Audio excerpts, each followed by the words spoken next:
Peggy 12. I think the hardest part as an artist is just starting with a white piece of paper. Even for a professional, I think just that white piece of paper can stare back at you. And I think it's okay to be scared because it's a way to get yourself ready to start. 1, 2, 3. Dream.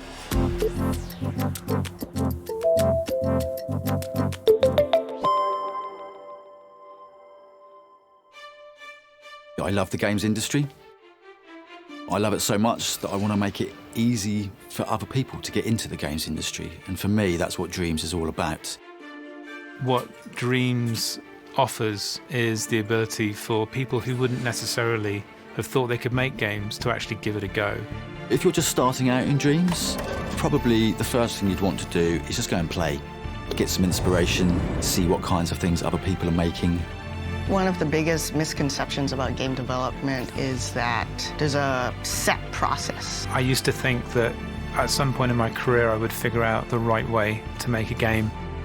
And the reality is that there just isn't one. We're all kind of trying to figure it out as we go. People think we're experts and that they can't do what we do.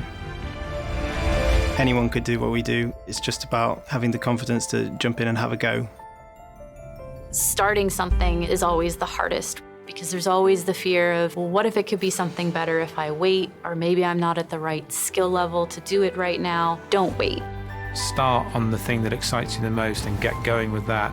Don't get intimidated by how complicated or difficult you might think it is to make a game. Think about what goals you're trying to accomplish first. I think one of the biggest mistakes you can make as a creator is to create right away without really thinking about why you're doing it or what exactly it is that you're making. Let's just say we're working on a mission, and this mission is going to take place in an old mining town in Alaska. What do old mining towns look like? Is it scary? Is it action-packed? What does it look like to be in Alaska? What is the feeling here? Is it drama and narrative? Does that give me ideas for how I should craft this level or this space? Uncovering what that is the first step for me. Remember what your initial goals are and try your best to keep those in mind along the way and not veer too far away from them. But along the way, it's going to pull you in different directions and you're going to find things that work or don't work. If someone's just starting out and they've never done this before, keeping the idea simple is probably your best approach. Keeping things simple can be tricky because you want to explore a lot of different things, especially when you get excited and passionate about something. It's just a matter of breaking the ice. So break the ice and then take it on in small increments. And I think that those small increments become larger and larger before you know it, you have a project. Anybody can come up with a unique idea, anybody. It doesn't take any sort of special skill to have a good idea. I usually tell people just start with writing things down that inspire you. I want the beginning and the end of what my story is going to be and the details that fill out in between. And once I have that outline, I just start writing. And then from there, you can start with just small sketches. And if you're not an artist, you can even start with just using photography, collect different images and put them into a sketchbook. Creating that library of ideas is what's important to start off. If you're struggling to come up with anything at all, one of the things that can help get you going is to think about the games that you like. Start with something that you think you would like to play yourself, because you know how that feels, just to kind of get your feet wet. And then from there, you add a little bit more, add a little bit more. For writer's block, I tried 2 different approaches.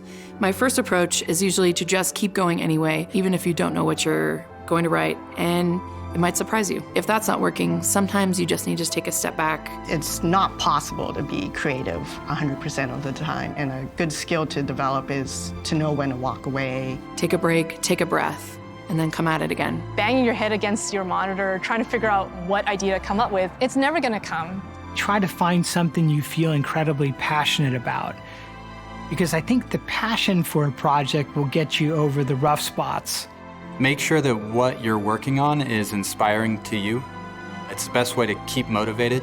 Find something that you really want to see the end result of. I'm a lead character concept artist at Naughty Dog. Art director for Pixel Opus. Senior animator at Santa Monica Studio. Principal environment artist at Ben Studio. Design director at Insomniac Games. Designer at Media Molecule. Environment team lead at Ben Studio. Creative director of Pixel Opus. Senior narrative designer at Ben Studio. Senior level designer at Santa Monica Studio. Art director at Insomniac Games. Creative director at Media Molecule. And I can't wait To see what you create. In Dreams.